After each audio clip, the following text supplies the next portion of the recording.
အင်္ဂလိပ်လိုတော့ vitiligo လို့ခေါ်တယ်ကိုနော်ဒါသမင်ပြူလို့လည်းခေါ်ကြတယ်တချို့ကြောင့်လည်း Q10 လို့ခေါ်ကြတယ်အဓိကတော့ဘာလို့ဖြစ်တာလဲဆိုတော့ကျွန်တော်ရောင်ချယ်ဆဲလေးတွေပျက်စီးသွားတာရောင်ချယ်ဆဲကိုကျွန်တော်တို့ကအင်္ဂလိပ်လို melanin လို့ခေါ်တာပေါ့နော်အဲ melanin ဖြစ်ဖို့အတွက်ကျွန်တော်တို့ melanocyte ဆိုတဲ့သားလောင်းလေးရှိတယ်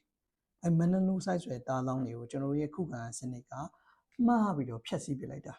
ကျွန်တော်တို့ရဲ့ကိုယ်ပိုင်ခုခံကိုယ့်ရဲ့ကိုယ်ပိုင်ဆဲကိုဖျက်ဆီးပစ်လိုက်တာမှားပြီးတော့အဲ့ဒါကြောင့်မို့ကျွန်တော်တို့ auto immune disease လို့ခေါ်တယ် auto immune ဆိုတော့ကိုယ့်ရဲ့ခုခံကိုယ့်ရဲ့ကိုယ်ပိုင်ဆဲကိုဖျက်ဆီးပစ်တာပေါ့နော်အဲ့တော့ကျွန်တော်တို့ကဘာကြောင့်ဖြစ်လဲဆိုတော့ဖြစ်စေတဲ့အကြောင်းကတိတိကျကျမရှိဘူးဘလို့လူတွေမှာဒီလိုမျိုးသမီးဖြစ်မှာလဲအဲ့လိုလဲကျွန်တော်တို့အတိအကျမသိနိုင်ဘူးပေါ့နော်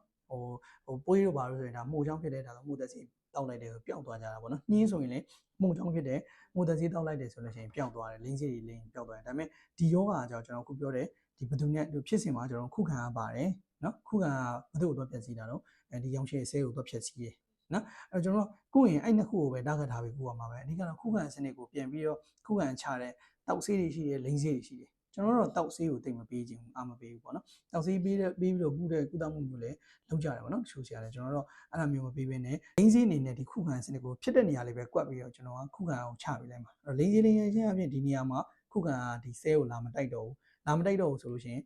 ဒီရောင်ချယ်ဆဲကမပြည့်စည်တော့ဆိုရင်ကာလာပြန်တက်မယ်ပေါ့နော် melanocyte ဆိုတဲ့ဒီရောင်ချယ်ဆဲသားလောင်းလေးတွေကိုကျွန်တော်ပြန်နှိုးဆွတဲ့ဆေးမျိုးကိုတော့ကျွန်တော်ပေးခြင်းတယ်အဲ့လိုမျိုးဆေးပေးပြီးလို့ရှိရင်ကျွန်တော်တို့ကဒီအရေပြားအတွက် supplement ပေါ့နော်အားဆေးလိုမျိုးပေးမယ်အဓိကတော့လိန်ဆေးနဲ့အဓိကသွားမှာပေါ့လိန်ဆေးမှာကျွန်တော်တို့ကအဆိုတဲ့ထိန်းတဲ့လိန်ဆေးရဲ့ဒီခုခံအားကိုလှမ်းပြီးတော့ထိန်းတဲ့ဆေးရဲ့ပြီးလို့ရှိရင်ဒီရောင်ချယ်ဆဲတွေကိုပြန်ပြီးနှိုးဆွတဲ့ဆေးတွေဒီလိုမျိုးလေးပေးမှာပေါ့ဒီလိုလေးပေးခြင်းအပြင်ဒီဖြည်းဖြည်းနဲ့ကာလာလေးကအကွက်ထိုးလာပြီပေါ့အကွက်ထိုးလာပြီးတဖြည်းဖြည်းနဲ့ပြန်ပြီးတော့ကောင်းလာကြတယ်ပေါ့အများစုကတော့စဖြစ်တဲ့လူတွေဆိုရင်တော့တော်တော်များများကတော့ response ကောင်းကြတယ် result ကောင်းကြတယ်ဒါပေမဲ့တော်တော်ကြာမှသိရမလား9နှစ်10နှစ်ဆိုရင်တော့မလွယ်ဘူးပေါ့လေဘာလို့သူကလုံးဝကုန်ပြီဒါပေမဲ့လည်း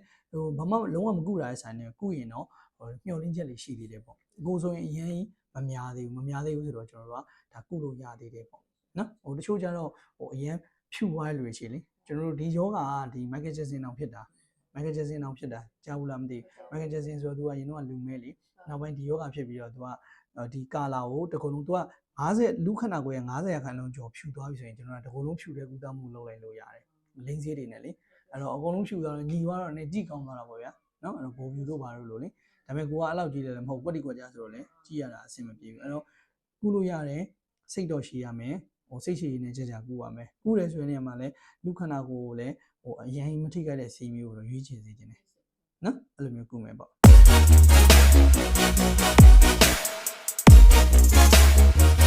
Dr. Nay Wellness Clinic